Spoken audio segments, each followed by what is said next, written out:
जीवात्मा को भक्तिविनोद ठाकुर कहते हैं अमृतस्य पुत्रा।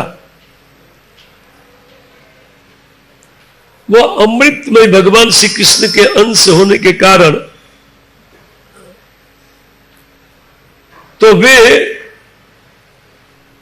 इस पंथ में निकला हुआ है, वो यात्रा में। हम सब लोग एक बहुत लंबी यात्रा में हम लोग चल रहे हैं। कितनी लंबी यात्रा है? अनंत जन्म से हम लोग यात्रा में और अनेक अनेक परिवार में घूमते हुए इन बद्ध जीवों का समूह, उन कभी किसी की मां बनते हैं तो कभी किसी की बेटी बनते हैं तो वही किसी की वाइफ बनते हैं। एक का एक जीव समूह है।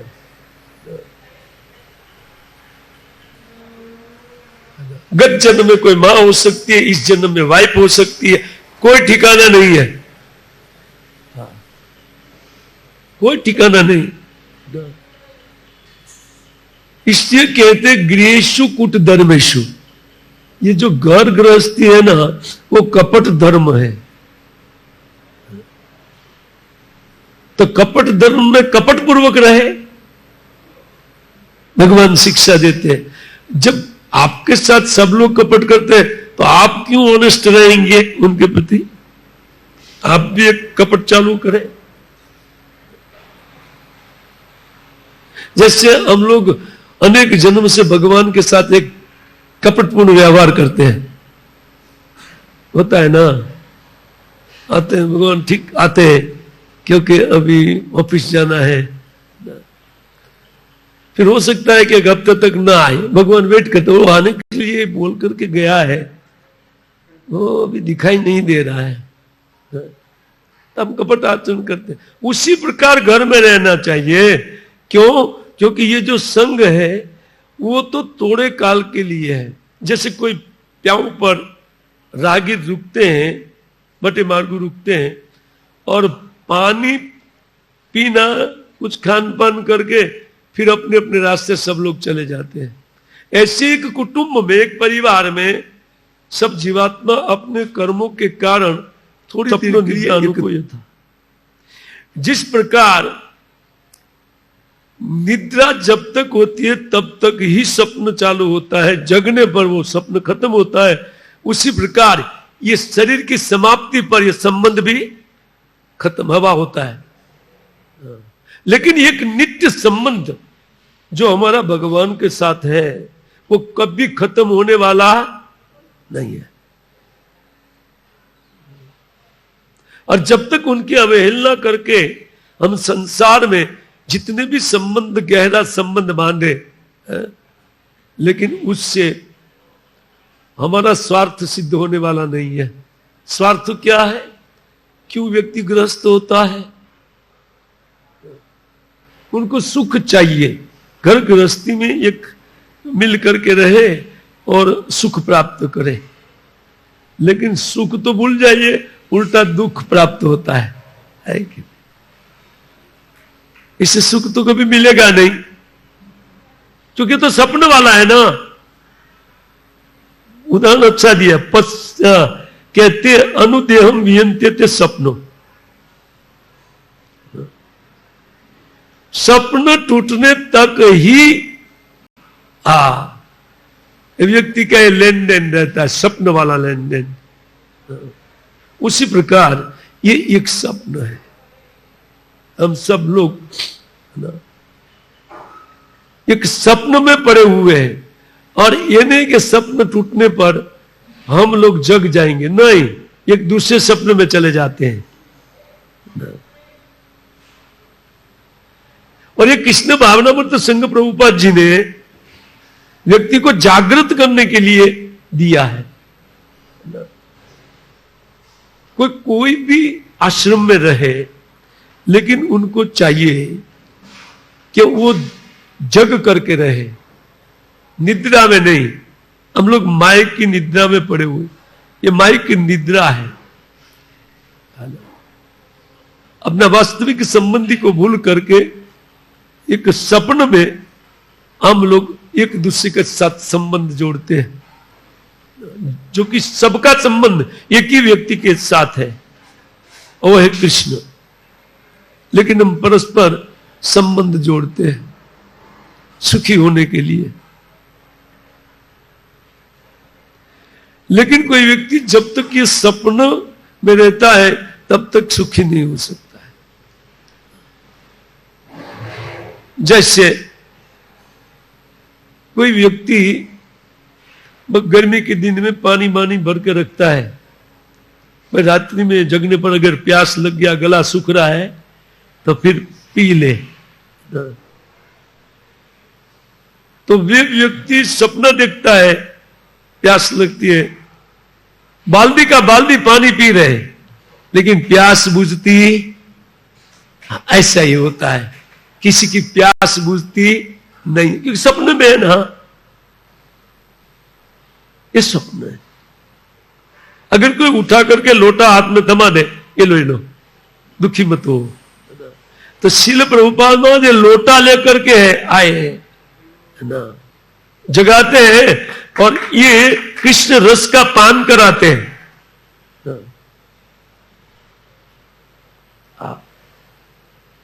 जब हम हमारे वास्तविक रस के रसिक नहीं होंगे तब तक ये जड़ रस से, जिसको हम भोग रहे, शब्द स्पर्श रूप रस और गंध, ये जड़ रस है, मृत रस है। जब तक भक्ति रसामृत नहीं मिलता है तब तक जीवात्मा का काम बनने वाला हम सब जानते हैं। इसलिए भगवान उसकी प्राप्ति के लिए सबसे पहले कहते हैं कि इस संसार को सपनवत या घर को सपनवत समझे।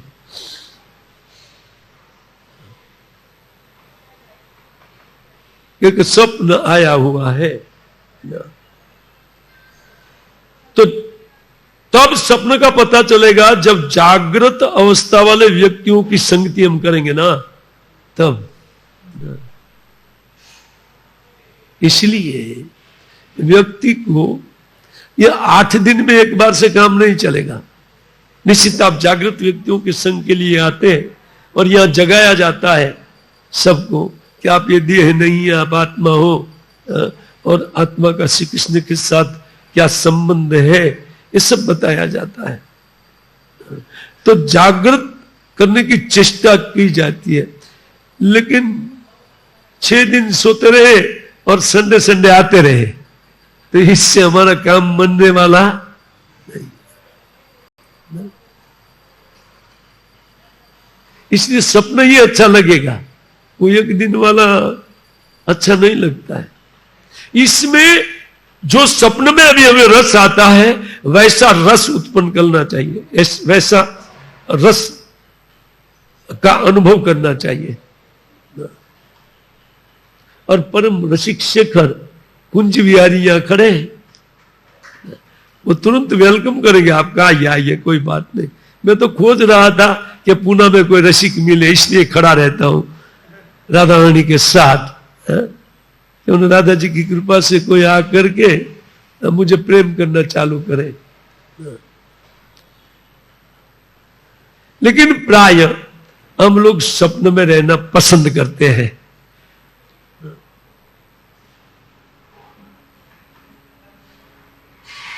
मान लीजिए कुंज बिहारी जी का है, ठीक है, आप संडे टू संडे आते हैं ना, और राधा रानी उनके कान में कह दे कि ये भले ही संडे वाले हैं, कलयुग है प्रभु जी, ज्यादा भजन कोई नहीं करेंगे, आप उनको ले लीजिए साथ में। मान लीजिए राधा रानी कहे कि आप उनको ले लीजिए, और कुंज बिहारी कहे कि ठीक है आ जाइए, लेकिन ये देह नहीं चलेगा, ये देह छोड़ना पड़ेगा आपको। तो हम लोग जाएंगे कुंज बिहारी के पास?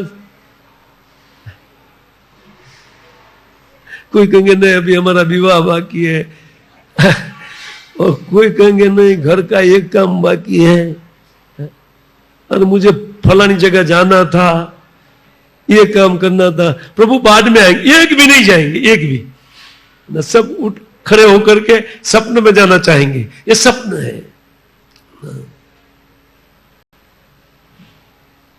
वास्तविकता में जीवन क्या है ना, ये कृष्ण भावनामृत वो जीवन प्रदान करता है।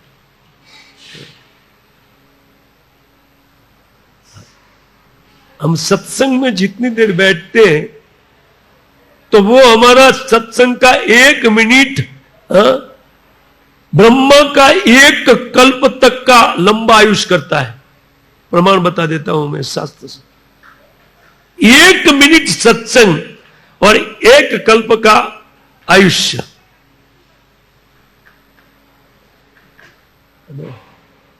आप 1 कल्प मतलब 4 अरब 32 करोड़ साल का आयुष्य यहां 1 मिनट में मिलता है। बोले प्रभु जी है ना, हम तो 1 घंटा 60 मिनट बैठते हैं, नहीं चाहने पर भी बैठते हैं। तो ठीक है, नहीं चाहने पर, और 1-1 घंटा करके 8 दिन में 1 घंटा 1 घंटा करके बहुत घंटा हो जाता है। बोले ठीक है, कितना घंटा हो गया होगा जीवन का, भगवान पूछेंगे। ठीक है भाई, इसको ब्रह्मलोक में डाल दीजिए, लेकिन वहां से भी मरना, शरीर तो छोड़ना पड़ेगा। ये एक लंबा सपना है, बाकी है सपना। लेकिन ब्रह्मलोक में एक फैसिलिटी है, वो जो भक्ति करने वाले व्यक्ति वहां जाते हैं ना, वो ब्रह्मा के साथ, जब ब्रह्मा का आयुष्य पूर्ण होता है तो उनके साथ वो भी मुक्त हो जाता है इस संसार से। ये फैसिलिटी है। से भगवान कहते हैं कि इत्तम परिमर्शन मुक्तो गृहेषु अतिथि वसन। ये विचार करके व्यक्ति को घर में अतिथि की तरह रहना चाहिए, मेहमान की तरह घर में रहना चाहिए, और मंदिर को अपना घर बना लेना चाहिए। जैसे आपको घर जाए बगैर नहीं चलता है, उस प्रकार मंदिर आए बगैर आपको नहीं चलेगा, है ना। ऐसा एक आदत डाल देना है, क्योंकि यही उपाय बताया गया है समस्त गृहस्थों के लिए, है ना। श्रीमद् भागवतम सप्तम 14 अध्याय में बात बता रहे हैं। वो कहते हैं कि वो सुनवन भगवतो अभिक्षणम अवतार कथामृतम सददानो यथा कालम उपशांत जनावृत। जो लोग इन स्वप्न से जगे हुए व्यक्ति को उपशांत बोलते हैं, वो सम्यक रूपेण उपराम हो गया है। उनकी चित्त से भोगों की कामना चली गई है, उपराम होकर के वो लोग रहते। कहते हैं कि उन अत्यंत श्रद्धा पूर्वक व्यक्ति को क्या करना चाहिए, उनके मुख से श्रीमद् भागवतम की कथा, सुनवन भगवतो अभिक्षणम अवतार कथा। और वो लाभ ऐसे मुक्त जनों के पास जाकर ही मिल सकता है। और उनकी इतनी आदत हो जानी चाहिए, इतना लोभ उन कथा के प्रति उत्पन्न हो जाए। यहां लिखा है यथा कालम, अर्थात जैसे समय मिलता है। संडे टू संडे नहीं लिखा है। जैसे मान लीजिए कि 1 घंटा का आपके पास समय है ना, और आने जाने में आधा घंटा जाता है, मंदिर आने जाने में, फिर भी आपको आ जाना चाहिए आधा घंटे के लिए, क्योंकि यहां की 1 मिनट ब्रह्मा का 1 दिन है ना। ये सोच करके कि यार ऐसा जीवन लंबा करने के कभी न मरे, ठीक है। अगर कभी नहीं मरना है तो कहते हैं सुनवन अभिक्षणम अवतार कथामृतम। उन भगवान की जो अवतार की कथा, देखो ये अमृतम लिखा है, ये मृत कथा नहीं है। जीवात्मा को अमरत्व देने वाली कथा होने से यहां अमृतम लिखा है। लेकिन इनके ऊपर श्रद्धा होनी चाहिए। श्रद्धानो कहते हैं यथा कालम, जैसे समय मिले तुरंत आ जाना चाहिए। येन केन प्रकार, किसी भी प्रकार से भगवान श्री कृष्ण में मन लगना वो अमरत्व प्राप्त करना है। ये हम अमरत्व प्राप्ति के उपाय कर रहे हैं।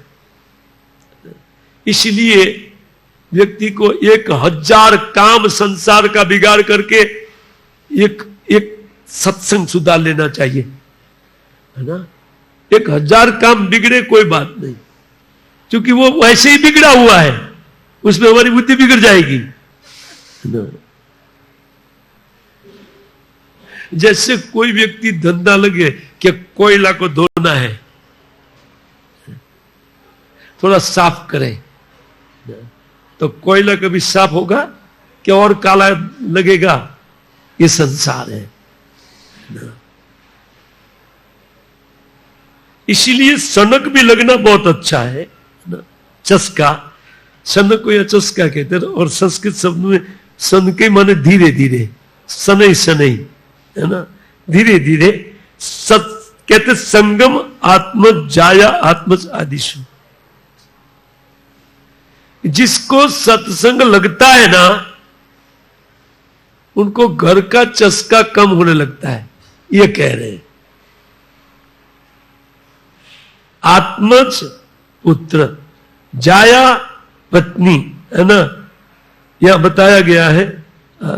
वो कहते हैं कि इस प्रकार आदिशु मान संबंधिशु, हमारे संसार के जो संबंधी है, इनमें जो हमारी आसक्ति है, वो आसक्ति जा सकती है। ऐसे उपाय है यहां, है ना। ऐसे जाएगी हमारे संसार की जो आसक्ति है, वो आसक्ति भगवान में लगाने से आसानी से जा सकती है ना। इसलिए कहते हैं कि वो व्यक्ति उन अपने घर को छोड़ छोड़ करके वो आता जाए, और एक ऐसा हो जाएगा कि विमुचित मुच्च माने से स्वयं स्वप्न उत्थित। एक समय आएगा, है ना, कि स्वप्न से जागृत व्यक्ति जैसे स्वप्न के संबंधियों को भूल जाता है, ऐसे व्यक्ति अपने संबंधियों को भूल जाता है ना।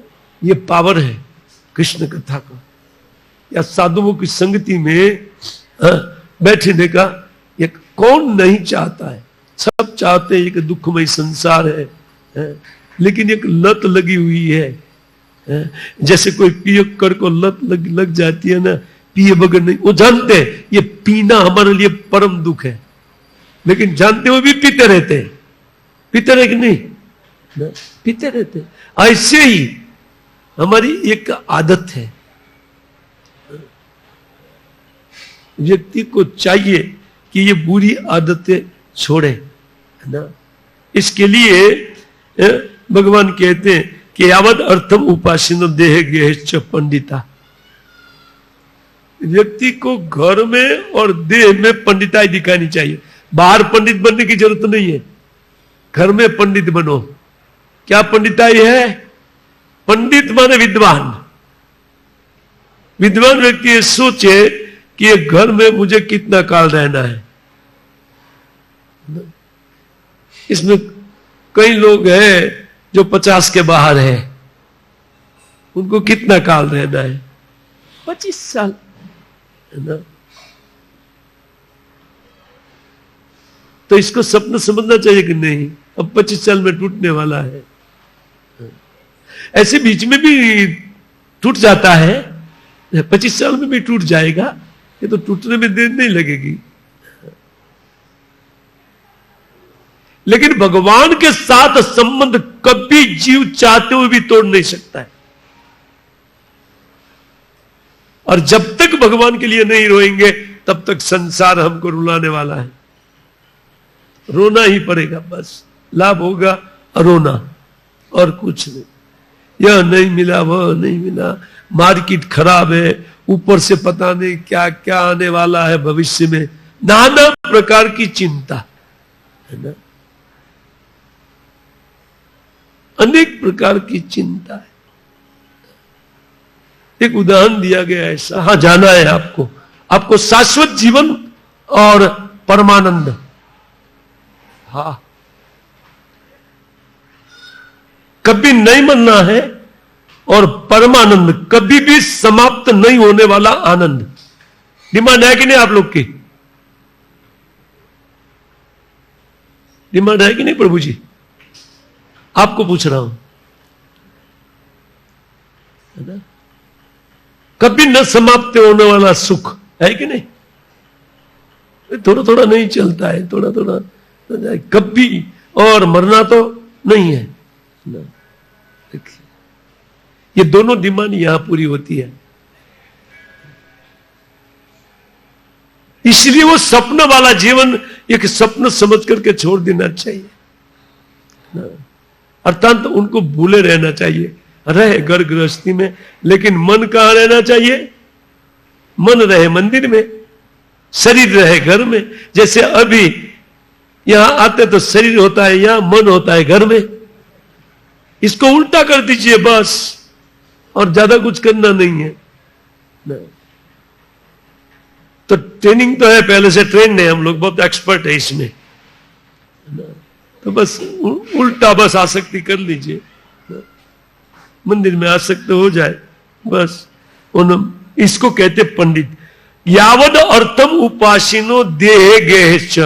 व्यक्ति को घर की और देह की उपासना जितना जरूरत है उतना करना। उपासन माने वहां रहना है, जितना जरूरी है उतना वहां रहे। तो बाकी टाइम कहां रहे? भगवत भक्तों के बीच में रहे। बाकी समय जो भी होता है वो भगवत भक्तों के बीच में बिताए। कहते विरक्तो रक्तवत तत्व नुलोके नर्तम नश्यत।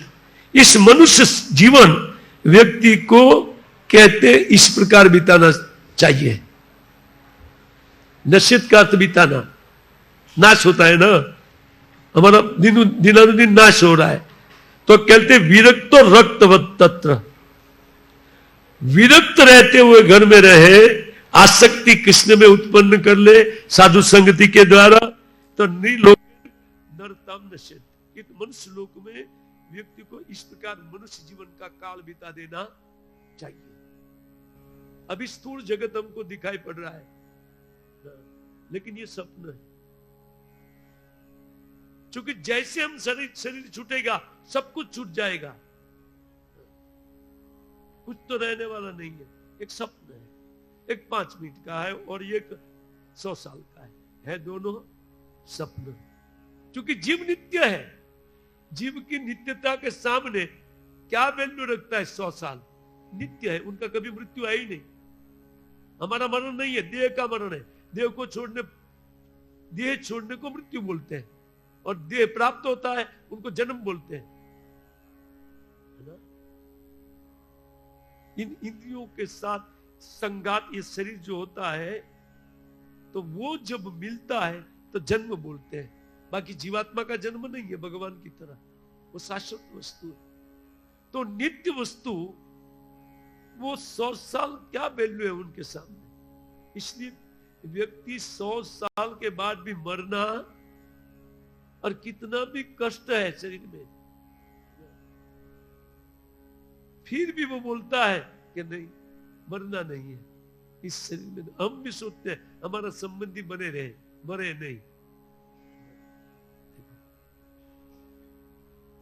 तो क्यों नहीं इस सनातन जीवन की प्राप्ति का उपाय कर ले, और वो उपाय ऐसे मिलता जाएगा, और आपके पास ऐसी बुद्धि आती जाएगी किस प्रकार किसका संग छोड़े। बस पीछा छुड़ाना है माया से।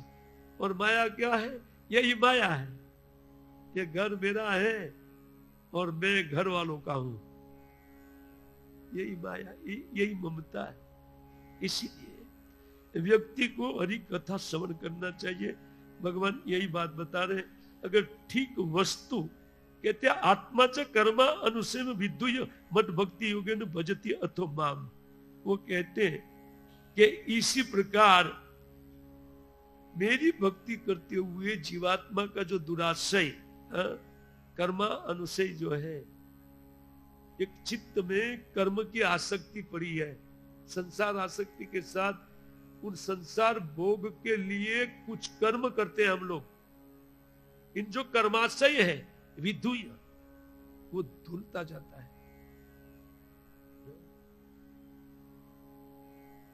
वो कर्म का जुर्मुट हमारे पर लगा हुआ है अनेक जन्मों का, लेकिन जैसे जैसे भक्ति योग है ना, ये जो एक पूरा सौदा है, प्रभुपाद जी हमेशा कहते हैं जीवात्मा के पास ये शरीर आ जाना एक बहुत बुरा सौदा उठा लिया है, वो नुकसान ही नुकसान है इसमें है? उसमें लाभ है भगवत भक्तों की संगति, उसमें लाभ है शिव विग्रहों का संग। देखो हम दोनों की संगति में बैठे, भगवत भक्तों की संगति में उनकी कथा श्रवण करते और भगवान का दर्शन भी करते रहते हैं ना। इससे कहते हैं कि इसी प्रकार कोई व्यक्ति परिमर्शन मुक्तो गृहेषु अतिथि वसन, कोई व्यक्ति जैसे मेहमान आए हुए उस प्रकार अपने घर में रहे, है ना। घर में कोई नुकसान करता है बच्चा बच्चा तो लगता नहीं है, मेहमान को क्या है, कई कलर बच्चे ने उखाड़ लिया तो जो ग्रस्त होता है उनको तो छाती चीर जाती है, अरे यार अभी कलर कराया था, इतना दुख लगता है, पेन होता है ना, जबकि उनको कोई नहीं चीर दिया, लेकिन ऐसा लगता है। आसक्ति, ये आसक्ति के कारण कल हरिण में कितने आसक्त थे भरत महाराज, है ना, क्या आसक्ति का वर्णन किया। मैं पुनः पुनः बार बार विचार करता हूं, मुझे निद्रा भी नहीं आई। मैं बोला यार मैं भी वैसे ही पड़ा हुआ हूं, कहीं ना कहीं हमारा भी अटकाव है। उसकी सेवा होनी चाहिए, भगवान की सेवा चल रही है इसलिए अच्छा होना चाहिए। ठीक है, भक्तों के लिए घर ही मंदिर है, लेकिन कब, जब उन घर को मंदिर समझे तब। घर को अपना घर समझ करके घर को चमकाएगा और भगवान वैसा का वैसा, ब्रासों का भगवान काला हो गया है, तब काम नहीं चलेगा, है ना। अब भगवान वेट करते रहते हैं कि ये पूरा घर को चमकाती है लेकिन मेरी ओर ध्यान नहीं देती है।